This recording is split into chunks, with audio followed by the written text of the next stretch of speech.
إن الله وملائكته يصلون على النبي يا أيها الذين آمنوا صلوا عليه وسلموا تسليما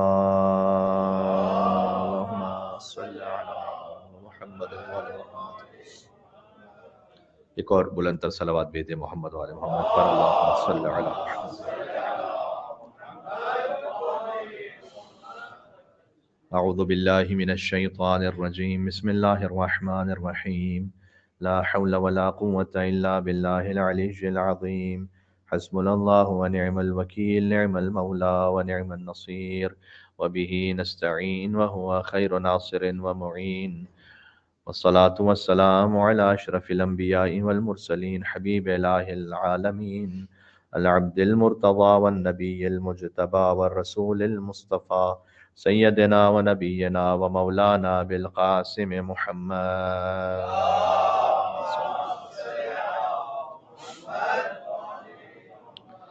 وعلى آله الطيبين الطاهرين المعصومين المظلومين المنتجبين المنتخبين الميامين سيما بقية الله في الأرضين الذين أذهب الله عنهم الرجس وطهرهم تطهيرا.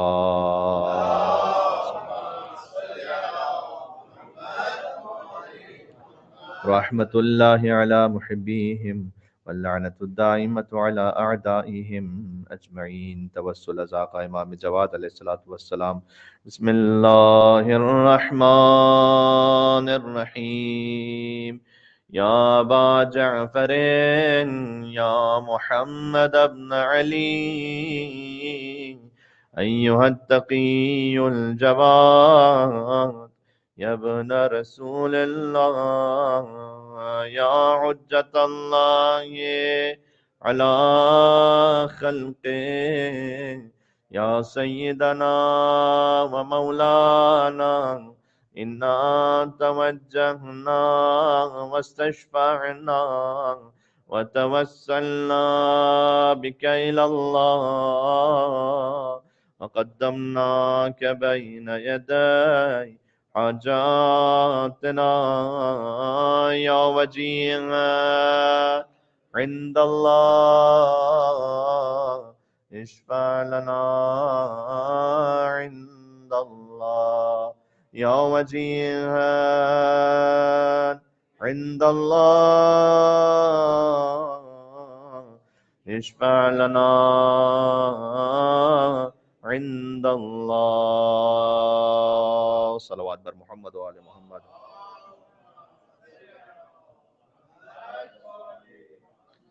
اما بعد فقد قال الله الحكيم في كتابه المجيد. بسم الله الرحمن الرحيم. إلا من تاب وآمن وعمل صالحا فأولئك يبدل الله سيئاتهم حسنات وكان الله غفورا رحيما. نعرہ الصلوات.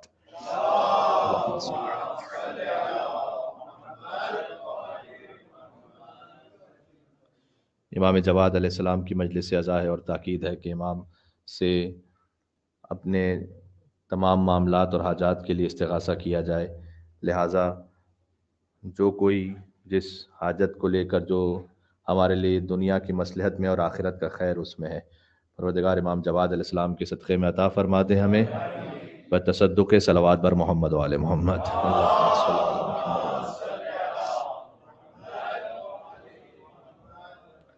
سورہ فرقان کی آیت نمبر 70 سے بات کا آغاز کرنا چاہوں گا. ارشاد اقدس الہی ہے کہ الا من تاب و آمن و عمل صالحا، وہ کہ جو گناہ سے توبہ کرے، ایمان بھی رکھتا ہو اور پھر عمل صالح کی طرف آ جائے. فَأُولَٰئِکَ يُبَدِّلُ اللَّهُ سَیِّئَاتِہِمْ حَسَنَاتٍ، تو اللہ فقط اس کے گناہ معاف نہیں کرتا بلکہ اس کے سیئات کو حسنات میں بدل دیتا ہے. ایک مرتبہ توبہ کی کیفیت یہ کہ اللہ عز و جل معاف فرما دے. اس معافی کی بھی الگ الگ کیفیتیں روایات میں ذکر ہوئی ہیں. کبھی اللہ تعالیٰ ایسے گناہ کو معاف کر دیتا ہے. ایک چیز ہوتی ہے کہ آپ لکھتے ہیں اس کے بعد اسے اریز کرتے ہیں تو اس کے کچھ ٹریسز رہ جاتے ہیں. لیکن مثلا رمضان جو خود اللہ سبحانہ و تعالیٰ کے ناموں میں سے ایک نام ہے، اس کا مطلب ہے ٹو برن سم تھنگ، جلا دینا. اور رمضان کو رمضان اس لیے کہا جاتا ہے کہ وہ گناہوں کو ایسے جلا دیتا ہے کہ جیسے ان کا وجود پہلے کبھی رہا ہی نہ ہو. تو اس طرح گناہوں کی مغفرت کی الگ الگ کیٹیگریز ہیں، کس طریقے سے اللہ کی خدمت میں کو پہنچتا ہے، کتنا سنسیئر ہے، اس کے آگے زندگی کس طرح سے گزر رہی ہے۔ مثلا ایک دعا میں ہے کہ الہی لم ترض عنی فاعف عنی، پروردگار اگر تو مجھ سے راضی نہیں ہو رہا تو کم از کم معاف تو فرما دے۔ اس کا مطلب ہے کہ رضا کی منزل الگ ہے، معافی کی منزل الگ ہے۔ ہم کہتے ہیں یا سریع الرضا، اے اپنے بندوں سے سب سے زیادہ جلدی راضی ہو جانے والے۔ ایک مرتبہ ایک کیفیت آتی ہے، آپ کسی کو معاف کر دیتے ہیں لیکن ابھی اس سے راضی نہیں ہوتے۔ معاف کرنے کی ایک الگ منزل ہوتی ہے، کسی سے راضی ہو جانا اس کی الگ منزل ہوتی ہے۔ تو پروردگار تو فقط معاف نہ فرما بلکہ ہم سے راضی بھی ہو جا۔ تو یہ الگ الگ درجات ہیں۔ اس میں سے پھر ایک درجہ آتا ہے کہ پھر اللہ تعالیٰ فقط معاف نہیں کرتا، یبدل اللہ سیئاتہم حسنات، اللہ سیئات کو حسنات میں یعنی گناہوں کو نیکیوں میں تبدیل کر دیتا ہے۔ یعنی جو گناہ کیے تھے وہ فقط معاف نہیں ہوئے، اب وہ نیکی لکھے جا رہے ہیں۔ وکان اللہ غفور الرحیمہ، اور اگر کسی کو ڈاؤٹ ہے کہ یہ کیسے پاسبل ہے تو اللہ تعالیٰ نے آگے کہہ دیا کہ وہ تو بہت بخشنے والا اور ہمیشہ رحم کرنے والا ہے، لہذا ڈاؤٹ نہیں کرنا اس پر۔ سورہ فرقان میں جب اللہ سبحانہ وتعالیٰ نے فرمایا تو خود تفسیر فرات کوفی ہماری تقریباً 1200 سالہ قدیمی تفسیر ہے۔ اب 1200 سال قدیمی تفسیر کا مطلب یہ ہے کہ بالکل غیبت صغرا امام زمان علیہ السلام سے متصل ہے یہ۔ اس تفسیر میں جو اتنی قدیمی ہے اس میں ایک روایت ہے اسبق بن نباتہ سے، کہ اسبق بن نباتہ کہتے ہیں کہ ایک دفعہ میں اپنے گھر سے نکلا مومنوں کے امیر کو سلام کرنے کی نیت سے۔ میری نیت فقط یہ تھی کہ میں جاؤں گا مولا علی کے گھر کے باہر، مولا علی سے ملاقات ہوگی، میں انہیں فقط سلام کروں، بس یہ نیت تھی۔ تو میں وہاں پہنچا تو زحمت میں نہیں ڈالنا چاہتا تھا مولا کائنات کو، تو اس کیفیت میں کہ میں گھر سے باہر بیٹھ گیا کہ جب وہ خود باہر تشریف لائیں گے تب میں سلام کروں گا۔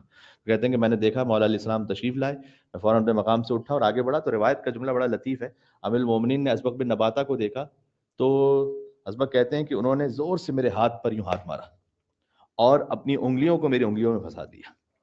یعنی ایک بڑا صمیمی قریبی تعلق ہوتا ہے۔ علی بن ابی طالب علیہ السلام ید اللہ ہیں جو خود، وہ اپنا دست مبارک کسی کے ہاتھ میں دیں اس طرح سے، اس گرم جوشی کے ساتھ، اور فرمایا کہ یا اسبق، اے اسبق۔ تو اسبق کہتے ہیں میں نے کہا کہ لبیک و سعدیک، مولا میں آپ کی خدمت میں حاضر ہوں۔ کہ اسبق کیسے ارادہ کیا کہ مولا آپ کو سلام کرنے کے لیے آیا تھا؟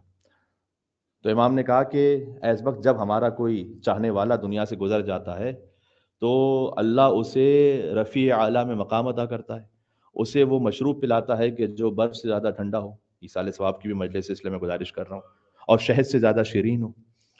تو اس وقت اسبق نے کہا وہ انکان مذنبا، تو مولا اگر وہ گناہ گار ہو تو ظاہر معصوم تو کوئی بھی نہیں ہے۔ تو امام نے کہا کہ اگر وہ ہمارے خاص شیعوں میں سے، تو کیا تم نے آیت نہیں پڑھی کہ اولئک یبدل اللہ سیئاتہم حسنات، اللہ سبحانہ و تعالی ہمارے شیعوں کے گناہوں کو بھی نیکیوں میں بدل دیتا ہے۔ اب غور فرمائیے گا، یہ اس پورے سیاق و سباق کے ساتھ ہے کہ جو ہم بار بار آپ کی خدمت میں عرض کرتے رہے کہ امیر المومنین کا کچھ شیعہ ہے، ان کے دل میں محبت ہے، مولا کی راہ پہ چلنا چاہتا ہے، تو اب وہ گناہ، اور بالخصوص یہاں پر حق اللہ اگر کسی سے ضائع ہو گیا کسی غلطی کی وجہ سے تو وہ مراد ہے، حق الناس اگر اس سے تلف ہوا ہے تو اس حق الناس کو اس کو ادا کرنا ہے، اس کے بغیر معافی نہیں ہے۔ لیکن وہ کچھ گناہ کے جو اس کے نامہ اعمال میں رہ گئے ہیں تو اللہ سبحانہ و تعالیٰ فقط معاف نہیں کرے گا، اس کے گناہوں کو نیکیوں میں بدل دے گا۔ اسی طرح سے ایک روایت خود امام اسلام نے، شیخ طوسی نے لکھا ہے۔ اب میں اس لیے اس بات کو آپ کی خدمت میں پیش کر رہا ہوں کہ یہ کسی بارز معذرت چونکہ ایک استعارہ بن گیا ہے، کسی پنجاب کے ملنگ کی کتاب سے میں آپ کو نہیں سنا رہا، یہ میں شیخ طوسی کی کتاب سے آپ کو سنا رہا ہوں کہ اللہ عز و جل مولا علی کے شیعوں کے گناہوں کو نیکیوں میں بدل دے گا۔ شیخ طوسی روایت لکھتے ہیں کہ اللہ عز و جل جب قیامت میں مولا علیہ السلام کے شیعہ کا حساب لینے لگے گا تو الگ سے تنہا اس کا حساب ہوگا جو سامنے نہ ہو، تاکہ اس کی عزت محفوظ رہے، اور جب اس میں کوئی گناہ آئیں گے تو وہ شرمندہ ہوگا اور کہے گا کہ پروردگار میں شرمندہ ہوں لیکن میرے گناہوں کو تو ظاہر نہیں کرنا دوسروں کے سامنے۔ اللہ تعالیٰ کہے گا کہ اس کا نامہ اعمال دکھاؤ لوگوں کو، تو جب اس کا نامہ اعمال دکھایا جائے گا تو لوگ تعجب سے کہیں گے تمہارے نامہ اعمال میں تو کوئی گناہ ہی نہیں ہے۔ تو جب اپنا نامہ اعمال دیکھے گا کہ میرے نامہ اعمال میں کوئی گناہ نہیں ہے، میں تو گناہ پہ شرمندہ ہو رہا تھا، تو اسے یہ معلوم ہوگا کہ اللہ عز و جل نے اس کے گناہوں کو نیکیوں میں بدل دیا ہے، اور پھر وہ نامہ اعمال دکھایا جا رہا ہے اس کا۔ اس کے بعد مولا علیہ السلام نے فرمایا کہ یہ خاص ہمارے شیعوں سے مخصوص ہے۔ یہ آج کی مجلس میں اس تمہید کا مقصد کیا ہے؟ اس تمہید کا مقصد یہ ہے کہ حضور مکرم نے فرمایا تھا من احب ان یلقى اللہ عز وجل، جو چاہتا ہے کہ اللہ سبحانہ وتعالی سے ایسے ملے کہ رفعت درجات و بدلت سیئات حسنات، کہ اس کے درجات اللہ بڑھا دے اور اس کے گناہوں کو نیکیوں میں بدل دے، فلیتوالا محمد ابن علی تقی الجواد، اسے چاہیے کہ امام محمد تقی علیہ السلام کی محبت کے ساتھ اللہ کی بارگاہ میں پہنچے۔ جو امام محمد تقی علیہ السلام کی محبت کے ساتھ اللہ عز و جل کی بارگاہ میں جائے گا، خاص رسول اللہ نے اپنے ان فرزند کے لیے ارشاد فرمایا کہ اللہ تعالیٰ اس کے گناہوں کو فقط معاف نہیں کرے گا، اس کے گناہوں کو نیکیوں میں بدل دے گا۔ اللہ عز و جل انشاءاللہ جتنے یہاں عزادار تشریف فرما ہیں اور جہاں تک مولا کے عزادار ہیں، ہم سب کے گناہوں کو معاف فرمائے، گناہوں کو نیکیوں میں تبدیل کر دے، ہمیں حق الناس ادا کرنے کی توفیق عطا فرمائے۔ آپ سے گزارش یہ کہ صلوات بھیجتے ہوئے تھوڑا سا آگے تشریف لے آئیے گا۔ بر محمد و آل محمد صلوات اللہم صلی علی محمد و آل محمد۔ یہ سب سے زیادہ اہم بات ہے، زیر ولایت اہل بیت اطہار علیہم السلام ہونا۔ تمام عبادتوں کی اہمیت اپنے مقام پر ہے، لیکن عبادت وہ بھی کرتے ہیں کہ جو اہل بیت کی ولایت کے تحت نہیں ہے۔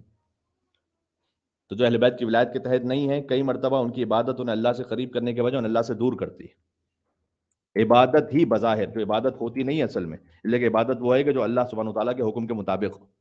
تو سب سے اہم بات وہ جو اللہ کی جانب سے تحفہ نصیب ہو سکتا ہے وہ یہ ہے کہ اہل بیت علیہ السلام کی ولایت میں کوئی ہو اور انشاءاللہ اس ولایت کو منتقل کر سکے۔ جو امیر المومنین کے لیے رسول اللہ نے ارشاد فرمایا تھا کہ فَلْيُبَلِّغِ الْحَاضِرَ الْغَائِبَ، کہ جو یہاں حاضر ہے وہ غائب تک پہنچا دے، من كنت مولا فہذا مولا کے احسان کو۔ یہ اس کا ایک طریقہ کار ہے کہ جب یہاں پر ہم بیٹھ کر اس ذکر کو انجام دے رہے ہوتے ہیں۔ امام کا نام محمد ہے اور سب سے کم سن ترین امام ہے کہ جن کی شہادت ہوئی ہے۔ امام کا لقب تقی ہے اور جواد ہے۔ بہت غور کیجئے گا، اس میں کامل انسان پورا سمٹ کر آ جاتا ہے۔ ایک حدیث ہے، امام سے پوچھا گیا کہ مولا تقویٰ کیا ہے؟ امام نے فرمایا تقویٰ یہ ہے کہ اللہ کی عبادت کرو، مخلوق کی خدمت کرو۔ اس میں پورا تقویٰ ہے یا نہیں ہے؟ اللہ کی عبادت کرو، مخلوق کی خدمت کرو۔ توجہ رکھیے گا، جو اللہ کی عبادت کرے اسے تقی کہتے ہیں، جو مخلوق کی خدمت کرے اسے جواد کہتے ہیں۔ جس میں پورا تقویٰ سمٹ کر آ جائے اسے امام محمد تقی علیہ السلام کہتے ہیں۔ ہاں بات واضح ہو رہی ہے؟ جس کے دل میں تقی نہیں ہوتا وہ کبھی متقی نہیں ہوتا، اور اس کا تقویٰ عذاب ہے یا رب کہ جس کے دل میں علی نہیں ہوتا۔ مل کے صلوات بے دے نام امیر المومنین اور نام امام محمد تقی علیہ الصلوۃ والسلام پر۔ اللہم صلی علی محمد و علی محمد۔ امام کی شہادت ہوئی آخر ذی القعدہ، اب وہ 29 ذی القعدہ تھی یا 30 ذی القعدہ؟ امام کی شہادت آخر ذی القعدہ میں ہے۔ سب سے جوان ترین امام جن کی شہادت ہوئی، آج امام رضا علیہ السلام کے کوثر کی مجلس ہے۔ کیا مطلب ہے اس کا؟ کوثر وہ ہوتا ہے کہ جو ابتر کا تانا دور کر دے۔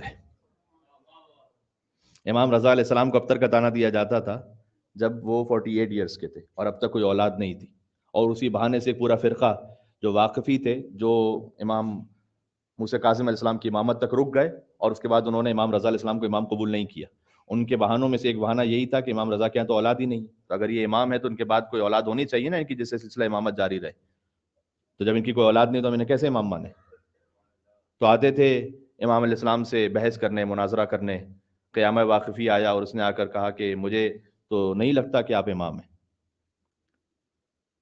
اب دیکھیے امام علیہ السلام کا بھی حلم تھا، صبر و ضبط تھا۔ امام نے فوراً اس پہ یہ نہیں کہا کہ تجھ پہ لعنت ہو اللہ کی، اس نے کہا مجھے تو نہیں لگتا کہ آپ امام ہیں۔ امام نے کہا تجھے کس چیز نے مجبور کیا اس بات پر کہ تجھے یہ لگے کہ میں امام نہیں ہوں؟ سنے تو صحیح پہلے اس کی بات۔ اس نے کہا اس لیے کہ آپ کی اولاد ہی نہیں ہے۔ امام نے کہا کیا تم مستقبل کو جانتے ہو؟ اس نے کہا کہ اچھا یہ بتائیے گا کہ امام ایک وقت میں ایک ہوں گے یا زیادہ ہوں گے؟ امام نے کہا ایک وقت میں ایک امام ہوگا۔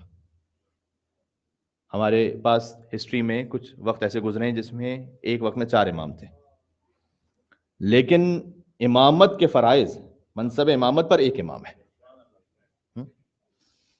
وہ زمانہ، یہ خود ایک بچوں کے لیے دینیات کا سوال بن سکتا ہے کہ وہ کون سا زمانہ ہے کہ جس میں ایک ہی وقت میں 4 امام اس وقت اس ظاہری حیات میں تھے؟ وہ امیر المومنین سے لے کر امام زین العابدین علیہ السلام تک ہے۔ مولا علی علیہ السلام، امام حسن علیہ السلام، امام حسین علیہ السلام، امام زین العابدین علیہ السلام، سب ایک زمانے میں تھے۔ اللہم صلی علی محمد و علی محمد۔ امام ایک ہوگا.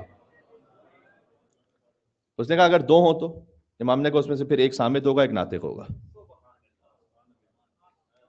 اگر دو امام پر اصرار ہے تو پھر ایک صامت ہوگا ایک ناطق ہوگا، یعنی ایک قرآن اور پھر ایک امام ناطق. قرآن بھی تو امام ہے نا، قرآن صامت ہے، امام ناطق ہیں. اس نے کہا مجھے نہیں لگتا کہ آپ امام ہیں. امام نے کہا تمہیں کس بات نے سوچنے پہ مجبور کیا کہ امام نہیں ہے؟ امام نے کہا، اس نے کہا تم آپ کی اولاد نہیں ہے. امام نے کہا کیا تم مستقبل سے واقف ہو؟ اس نے کہا کہ مستقبل سے واقف ہو کا کیا مطلب ہے، آگے کیا اولاد ہونے والی ہے؟ کیونکہ امام اسلام 48 ایئرس کے ہیں، ابھی تک اولاد نہیں. امام نے کہا کہ سیولد مولود آدم و برکتن منہ لشیعتنا، اللہ مجھے ایک ایسا بیٹا عطا کرنے والا ہے کہ اس سے زیادہ بابرکت بیٹا ہمارے شیعوں کے لیے عطا ہی نہیں ہوا کبھی. وہ ہے امام محمد تقی الجواد علیہ السلام ہے سب سے. اللہم صلی علی محمد وعلی محمد.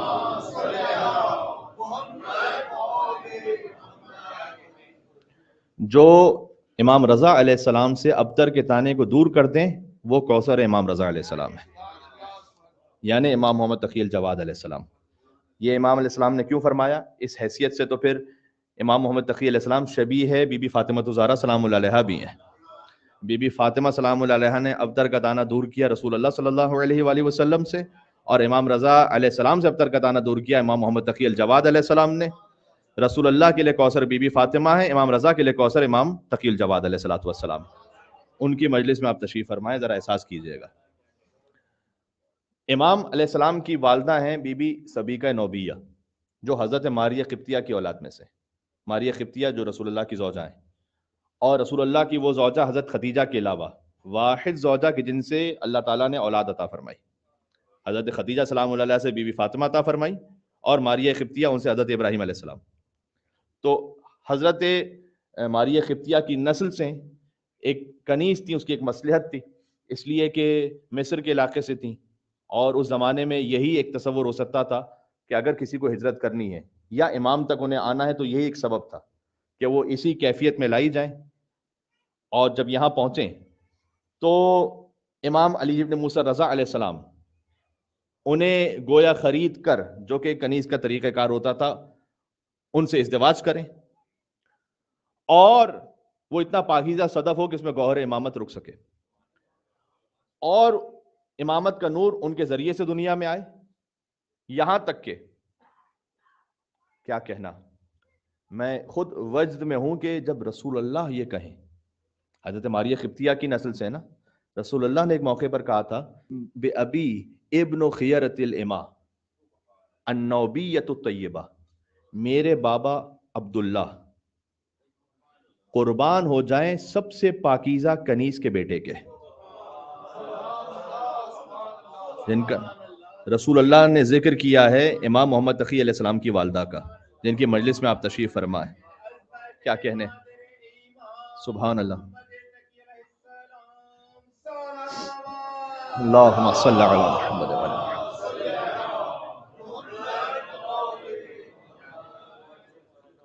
سبیکہ نوبیہ کا پورا نام ہے. حضور مکرم نے فرمایا کہ میرے بابا عبداللہ علیہ السلام وہ قربان ہو جائیں، جیسے کہ آپ اہل بیت علیہ السلام کی زیارت میں پڑھتے ہیں نا بے ابی انتم و امی، ویسے ہی بے ابی ابن خیرت الامہ، میرے بابا حضرت عبداللہ قربان ہو جائیں، فدا ہو جائیں. کن پر؟ در حقیقت امام محمد تقی علیہ السلام کے لیے کہا جا رہا ہے، لیکن جو حوالہ ہے وہ امام رضا کا نہیں ہے. یہاں پر میرے بابا قربان اور فدا ہو جائیں پاکیزہ ترین کنیز کے بیٹے پر، جن کا نام نوبیہ ہے. خیزران بھی نام رکھا ہے امام رضا علیہ السلام نے، اور سبی کا نوبیہ بھی بی بی کا نام ہے، کہ جن کے لیے خود عجب کہ دن میں روزے سے، راتوں میں عبادت سے. اور جب امام محمد تقی الجواد علیہ السلام اس حمل سے تھے، روایت اسی طرح سے، تو امام رضا علیہ السلام سے جب پوچھا گیا کہ آپ کی اولاد کب ہوگی، اور اگر وہ اولاد ہو بھی گئی تو اتنے صغیر السن وہ کیسے امام ہوں گے، تو امام علیہ السلام نے جواب دیا کہ میرا یہ فرزند وہ ہے کہ جو اپنی ماں کے بطن میں اپنی ماں سے بات کر رہا ہوتا ہے. یہ ہے امام محمد تقی علیہ السلام اور ان کی نسبت بی بی سبیکہ نوبیہ کے ساتھ۔ اس سے ایک بات سمجھ میں آتی ہے کہ رسول اللہ جب 8 نسلوں پہلے یہ فرمائیں تو اس کا مطلب یہ ہے کہ کتنی طہارت چاہیے ایک طاہر فرزند کے وجود میں آنے کے لیے، اور اس کے بعد اس کی اس تربیت کے لیے کہ جس پر امام رضا علیہ السلام اور امام محمد تقی علیہ السلام راضی و خوشنود ہو جائے۔ ایک سلسلہ چاہیے پورا، اس میں رزق میں طہارت چاہیے، اس میں نگاہوں میں طہارت چاہیے، اس پہ زبان میں طہارت چاہیے۔ یہ نہیں ہو سکتا کہ ہم زندگی اپنی ایک معمول کے مطابق جیسے چاہے بس لاابالی طریقے سے گزارتے رہیں، اور پھر جب بچہ 10 12 15 سال کا ہو چکا ہے تو آ کے مولانا سے کہیں کہ مولانا کوئی دعا بتلائیے کہ بچہ کیوں نہیں نماز پڑھ رہا۔ یہ نہیں ہو سکتا، اس کے لیے قدم قدم پر طہارت چاہیے۔ ہاں ان طہارتوں کے ساتھ جو گزرتے ہیں تو پھر اللہ عز و جل پھر اپنی ایک توفیق بھی دیتا ہے، برکت بھی عطا فرماتا ہے۔ اسی خاطر ہے کہ اپنے مال میں بھی آپ فقط کثرت نہ مانگیں بلکہ طہارت و برکت مانگیں۔ کبھی کبھی مال کسی کا اتنا پاکیزہ ہوتا ہے چاہے کوانٹٹی میں کم ہو، امام رضا علیہ السلام نے کیا فرمایا، اس سے زیادہ بابرکت اولاد میری شیعوں کے لیے ہے ہی نہیں۔ بابرکت کا مطلب کیا ہے؟ جس کی تاثیر کبھی ختم نہ ہو، یہ ہے برکت۔ یہ تاثیر آج تک جاری ہے یا نہیں؟ یہ تاثیر کتنے حوالوں سے ہے، میں اس پہ کچھ بات کر بھی چکا ہوں آپ کی خدمت میں، اور زندگی بھر بات ہوتی رہے تو کم ہے۔ امام محمد تقی علیہ السلام کی برکتیں، برکت کا مطلب کیا ہے؟ جس کا اچھا اثر کبھی ختم نہ ہو، جاری رہے۔ مخیرق ایک یہودی ہے، وہ احد کے موقع پہ مسلمان ہو گیا، آتا ہے رسول اللہ سے آ کر کہا کہ میں جنگ میں جانا چاہتا ہوں، اجازت دے دیجیے مجھے۔ 7 باغ تھے اس کے، البساتین السبعہ، بساتین السبعہ اس کے باقاعدہ باغوں کے نام لکھے ہوئے ہسٹری میں۔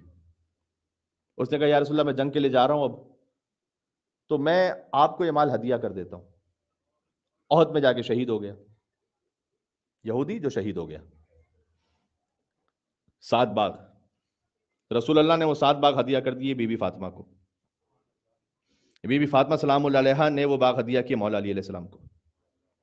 مولا علی سے امام حسن، امام حسین، امام زین العابدین، امام محمد باقر، امام جعفر صادق، امام موسی کاظم، امام رضا، امام محمد تقی الجواد، سب تک یہ باغ نسلاً بعد نسل چلتے رہے۔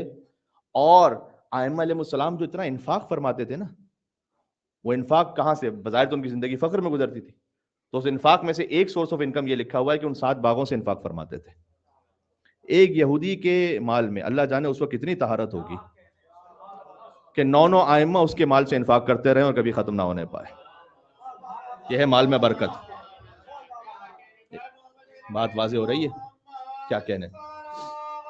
اللہم صلی علی محمد وعلی محمد۔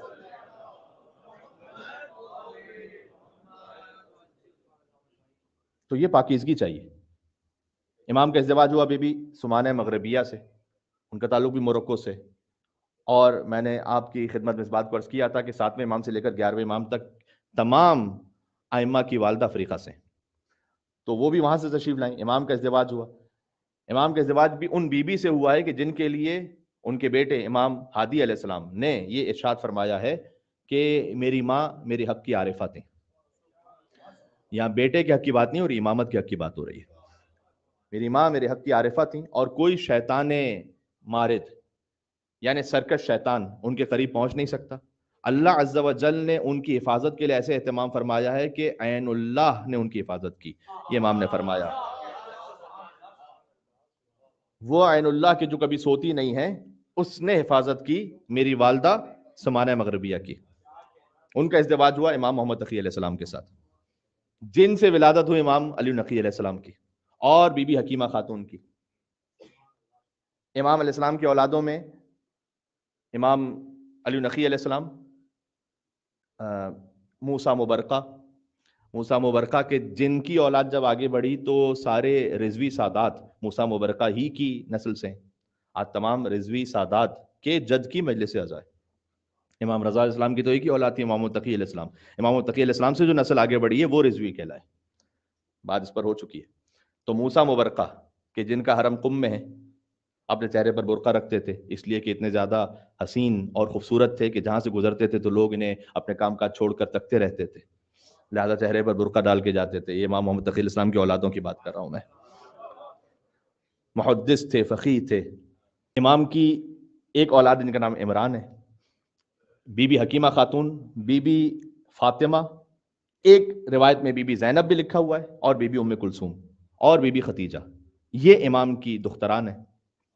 بی بی حکیمہ خاتون امام محمد تقی علیہ السلام کی وہ بیٹی ہیں کہ جو ایک امام کی بیٹی ہیں، ایک امام کی بہن ہے، ایک امام کی پھوپھی ہیں، اور جن کی زیارت شبیہ ہے بی بی معصومہ قم سلام اللہ علیہا ہے، سامرہ میں مدفون ہے۔ امام زمانہ کی ولادت کے وقت مددگار ہیں بی بی نرجس خاتون کی، غیبت صغرا میں نائب امام زمان ہے۔ یہ سب اولادیں امام محمد تقی علیہ السلام کی۔ معلوم ہو رہا ہے کہ اس سے زیادہ بابرکت امام اور اس سے زیادہ بابرکت اولاد میرے شیعوں کو عطا نہیں ہوئی۔ ذرا غور فرمائیے گا، اس پر ایک رخ پیش کر دوں، اس کے بعد چند پوائنٹس مجھے پیش کرنے اور بات کو میں تمام کروں گا۔ امام علیہ السلام نے جو فرمایا نا کہ اس سے زیادہ بابرکت اولاد، یہ اتنی زیادہ بابرکت کیوں ہے؟ اس لیے کہ امام محمد تقی الجواد علیہ السلام کے زمانے میں وہ مسئلہ حل ہوا ہے، عام شیعوں کے لیے بھی، جو خاص شیعوں کے لیے حل تھا، عام شیعوں کے لیے نہیں تھا، اور وہ مسئلہ امامت کا۔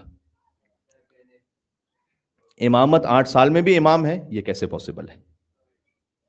تو آپ تفصیل سے دیکھتے چلے آئیے۔ امام موسیٰ کاظم علیہ السلام جب ان کا منصب امامت شروع ہو رہا ہے تو 20 سال کا سن ہے ان کا۔ امام صادق علیہ السلام جب ان کا منصب امامت شروع ہو رہا ہے تو 31 سال سن ہے ان کا۔ امام رضا علیہ السلام جب ان کا منصب امامت شروع ہو رہا ہے تو 35 سال سن ہے ان کا۔ تو کوئی امام 25 سال میں، کوئی 35 سال میں۔ امام حسین علیہ السلام جب ان کا سن امامت شروع ہو رہا ہے تو 47 برس سن ہے ان کا۔ یہ پہلا موقع ہے کہ منصب امامت شروع ہو اور بچہ 8 سال کا ہو۔ یہ امتحان ہے شیعوں کے لیے۔ اس امتحان کے لیے راہ ہموار کر دی امام رضا علیہ السلام نے۔ اس پر میں ایک مجلس پڑھ چکا ہوں ایک جگہ پر، اس کو نہیں دہراؤں گا۔ امام رضا علیہ السلام نے امامت کے لیے اتنا کلیئرٹی دے دی تھی خراسان میں آ کر، اور اتنے خطبے ارشاد فرمائے تھے کہ اس کے بعد شیعوں کے لیے 8 برس کے بچے کی امامت کو قبول کرنا آسان ہو گیا۔ پھر شیعہ اس قابل ہو گئے، اس لیاقت اور ظرفیت کو رکھتے تھے کہ وہ زیارت جامع کبیرہ امام محمد تقی کے بیٹے سے وصول کر سکے۔ یہ ہے امام محمد تقی علیہ السلام کی برکت۔ اب 8 برس کے سن میں ہے، بہت غور فرمائیے گا۔ تو بعض وہ ہیں کہ جو اپنے لیے کچھ منصب چاہتے ہیں امام رضا کی شہادت کے بعد۔ امام رضا کے بھائیوں میں سے بات کر رہا ہوں میں۔ حسد ہے نا انسان کو۔ امام رضا علیہ السلام کے پاس کچھ لوگ آ کر کہتے تھے کہ بہت سے تو بھائی آپ کو امام نہیں مانتے، تو ہم آپ کو کیا مانیں؟ تو امام رضا علیہ السلام کہتے تھے کہ یوسف کو کنہوں نے کنویں میں ڈالا تھا؟ بھائیوں ہی نے تو ڈالا تھا۔ جب حسد ہو جائے تو حسد اتنا بڑھ جاتا ہے کبھی کہ پھر امام وقت اور حجت خدا کا انسان انکار کر دے اس حسد کی جلن اور آنکھ کی وجہ سے۔ تو امام رضا علیہ السلام کی شہادت کے وقت ان کے بھائیوں میں سے، سب نہیں، ایک کم از کم ایسے ہیں جن کے لیے تاریخ میں لکھا ہوا ہے کہ وہ اس بات کے متمنی کہ اب انہیں امام کہا جائے، اس لیے کہ ذہن میں تصور ہے کہ رضا کے بیٹے تو 8 سال کے ہیں، تو اب کوئی ان کے بھائی امام ہوں گے، تو ان کا نام ہے عبداللہ ابن موسیٰ، یعنی امام موسیٰ کاظم کے بیٹے ہیں، امام رضا کے بھائی ہیں۔ اور وہ مدینہ میں، امام رضا کی شہادت تو خراسان میں ہوئی ہے نا، تو وہ مدینہ میں تعزیت وصول کرنے کے لیے بیٹھ گئے، اور پھر لوگ ان کے ہاتھ پہ آ کے بیعت بھی کرنے لگے اور وہ بیعت قبول کرنے لگے۔ امام رضا علیہ السلام نے اپنے خاص شیعوں کو اور اصحاب کو اس بات کے لیے ٹرین کیا ہوا تھا۔ اس میں ایک بڑی لطافت ہے، پھر میں کبھی اور پیش کروں گا، ساری بات ایک مجلس میں تو نہیں آ سکتی۔ انہوں نے کچھ مخصوص قسم کے سوالات پوچھنا شروع کیا عبداللہ ابن موسیٰ سے، اور جب انہیں جواب نہ آیا تو انہوں نے یہ کہا کہ ہم نے اپنے مولا امام رضا سے یہ سن رکھا ہے کہ اللہ نے کوئی ایسی حجت قرار نہیں دی کہ جب اسے پوچھا جائے تو وہ جواب میں کہے لا ادری، مجھے نہیں معلوم۔ کیا بات ہے! یہ ہے شیعہ۔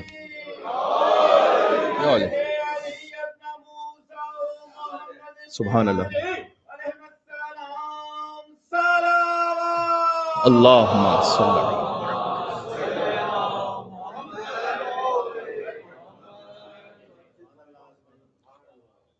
اس ذریعے سے انہوں نے باقیوں کو سمجھایا کہ عبداللہ ابن موسیٰ امام نہیں ہے۔ کچھ لیکن ایسے مطیع اور فرما بردار تھے، حتیٰ یہ کہ امام موسیٰ کاظم کی اولاد میں سے نہیں۔ اب آ جائیے علی بن جعفر، امام جعفر صادق کی اولاد میں سے۔ جب امام محمد تقی